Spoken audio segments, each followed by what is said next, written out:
If you're a video game lover, listen up. In fact, if you're a video game hater, you may also find this to be an intriguing topic you are tuned into today. Taking a closer look at the evolution of video games, a pattern emerges, and not the pattern of mashing buttons for a Super Smash Bros. Combo. Video games were invented in 1958, a time before, well, women were taken seriously. The first woman to develop and program a video game wasn't until 1978 with the 3D Atari Tic-Tac-Toe game. Today, only 30% of developers are females, and boy, does it show. Due to lack of female representation in female game development, video games portray virtual females in stereotypical and sexual ways, affecting the standards for real women in the real world. Video games and the industry surrounding them has changed drastically over the course of the last half-century, morphing from humble novelties into cultural behemoths that we're familiar with today. 1971 saw the release of the first consumer video game, Computer Space, which was followed the very next year by the iconic Pong and the first home console, the Magnavox Odyssey. People who want television to do their thing entertain themselves with Odyssey. At this point in time, video games were seen as a family experience, similar to board games, with consoles like the Magnavox even coming with dice, paper money, and other board game paraphernalia. During the golden era of video games, which is generally considered to last from 1979 to 1983, video games were thought to be a gender-neutral product and marketed as such, creating an environment where women were involved both as consumers and creators. King's Quest, a game developed by Roberta Williams, was released in 1980, and Centipede, designed and programmed by Donna Bailey, was released in 1981. Pac-Man, one of the most popular arcade games of all time, noticed that the majority of its players were women, prompting the development and 1982 release of Ms. Pac-Man. And then came the video game crash of 1983, which completely redefined the industry. In 1985, just 2 years after the crash, home video game revenues in the United States had fallen from their 1983 peak of $3.2 billion to a paltry $100 million. In an effort to market video games in North America at a time in which interest in them was waning, Nintendo decided to move their consoles and games in department stores from the electronics aisle to the toy aisle. In most American stores, there are separate toy aisles for boys and girls, meaning that Nintendo had to commit to one or the other. They ended up choosing the boys aisle, which heavily influenced their marketing strategies. Spinning is made. Thriller! Mike Tyson's Punch-Out from Nintendo. Now you're playing with power. Awesome. Intense. The Nintendo Entertainment System. Nintendo's newfound success acted as a catalyst for a floundering video game market, and many other video game companies at this point began to market either exclusively or overwhelmingly to boys rather than girls, which resulted in an increase in the ratio of men to women in console gaming. One way women are sexualized in video games is by their physical appearance. According to Elizabeth Ben Marowitz and Dana Mastro, sexualization is defined by the degree to which the female body is exposed and idealized with larger breasts and a smaller waist.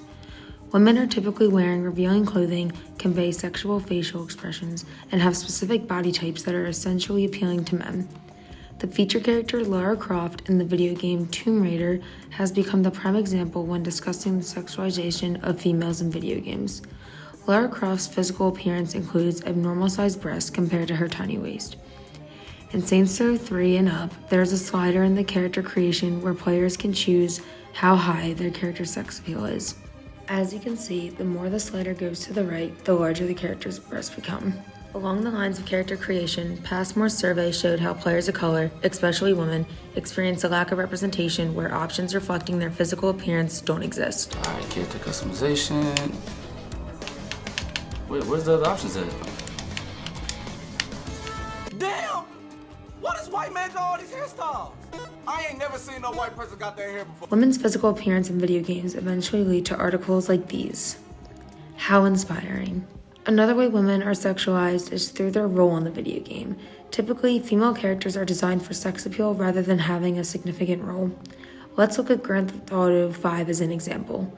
The first thing that comes to mind when you think of women in GTA 5 is most likely, that's right, strippers and prostitutes. Diego Gonzalez states that, in the GTA universe, women cannot exist in a non-sexual manner. He also points out that there are no female police officers, firefighters, paramedics, or construction workers. According to Rankin and Hahn, the intersectional framework has been employed to criticize the portrayal of female game characters. Rankin and Hahn showed the example of Shiva from Resident Evil 5, who they described as a sexualized mule, and her role was essentially to carry weapons for her white companion. And I'm not going to be happy to see an American. That's why I'm your partner. Help put them at ease. Well, I'm sure you'll do just fine. Partner. When the option that females can be played as the protagonists became available, the portrayal of women in video games seemed to have improved. However, the reality of this course of action just gave men the opportunity to appeal to their sexual fantasy. The sexualization of female characters from their appearance and role in video games leads to gender roles, norms, and stereotypes. When I was a little girl, I remember the day my older brother and I got Nintendo DSs. His was dark red and mine was a pretty pale pink, even though I hated the color pink. And regardless, the games I was given were games like Cooking Mama, where I was judged on my cooking quite harshly. I also had games where I raised dogs, called Dogs. How convenient. Don't get me wrong, I had a great time playing those games, but my brother always seemed to have more interesting games like Fossil Fighters or Lego Star Wars. Even though the women in Fossil Fighters were assistants and messengers, while the men were fighters and scientists, even Lego Star Wars' goal was to save the helpless women. But both games that were given to us perpetuated gender roles and stereotypes from our young ages. You don't have to look very far to see the stereotyping of women and gender roles in video games, even before gameplay begins. Starting strong with It's Me, Super Mario Bros. Deluxe for Switch. Before you start the game, you choose a character. Out of the 7 characters, 2 are female, but both of these are easy mode characters, where it is harder to kill them in the game itself, implying women or the women playing need extra protection and can't play the game on the same level as the men or male characters. From there, the men have to again rescue the damsel in distress, being Peach, a helpless and crying princess. The overarching plot of the entire game is perpetuating stereotypes of women, that they are passive and weak and need men to help them. How original. In September 2000, Harvest Moon 3 came out, and there are 2 different cartridges and characters, a girl named Sarah and a boy named Pete. Depending on which gender you choose, the plot of the game shifts to the different gender roles. The female takes care of animals, including feeding and bathing livestock, cooking for men, and the goal of her journey is to marry the boy Pete. Pete's journey is to teach a clueless girl how to run a farm, and his journey can continue after marriage, unlike Sarah's. Once she's married, it's just game over. He takes care of farming, but they cannot perform each other's roles, which illustrates the gender dynamic portrayed in video games, that women aren't capable of doing what the men can, and the men don't deserve to do what the women do. It tells women that marriage and being a maternal figure is what you're supposed to be in society. This now muddies the water in creating roles outside of those stereotypes, whether on purpose or unintentionally. I was reading an article by Kim Daly from The Gamer, and she sees the gender stereotypes still in role-playing video games. She classifies the game roles into 3 classes: fighters, rogues, and healers. Fighters are typically very manly and strong. Role-playing video games with strong female fighters are majority of the time women with a lack of femininity. That's their style, great, but when a large majority of fighters are more masculine looking and stripped of possible feminism, it just pushes those stereotypes further that men are the fighters and women are just to sit there pretty. The next category she puts players in are rogues, and they're more the thieves and archers with a lot of stealth and good combat. However, this category is typically an androgynous category where men and women look similar in appearance and can interchangeably fill the role. The final role in most games are healer roles, and a majority of the characters under this category are females or feminized males. The importance of this pattern is that the gender association with each role also transfers into real-life stereotypes. That stereotype goes back to the gender roles in war that were formed centuries ago. For example, in 1775 with the US-Britain Revolutionary War, men went to war as fighters, and some women followed their husband and they were known as camp followers. Their role was to clean our men's clothes, act as nurses, and cook. Even once you get to the First and Second World War, women in the US continued to act in non-combative roles, and I won't even begin to touch on the negative male nurse stigma. You know, Greg's in medicine too, Larry. Oh, really? Yeah. What field? Nursing. That's good. No, really, what field? Nursing.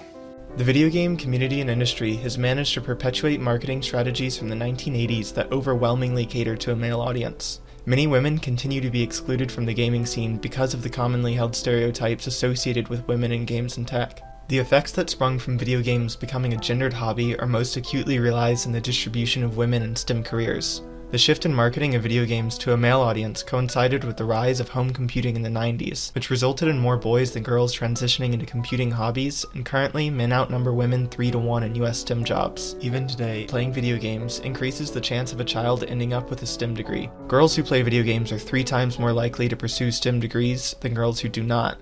Since 1970, the percentage of women in STEM fields has risen from 8% of the total workforce to 27% in 2019. While such a large increase is positive momentum, much more needs to be done as the distribution of women within STEM fields themselves also needs to be addressed. Computer and engineering occupations, which together make up about 80% of all STEM jobs, exhibit the lowest proportionality of women in the workforce, while women see the highest representation in social science careers.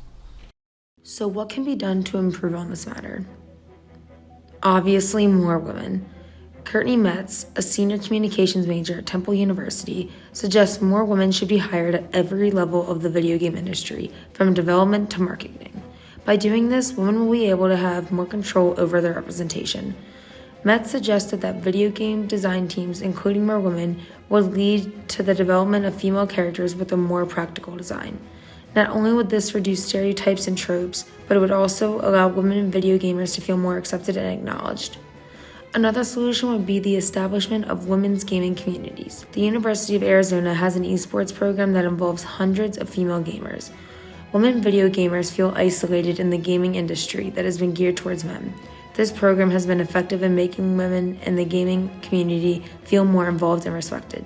These possible solutions can improve representation not only in the video game industry, but also the gaming community.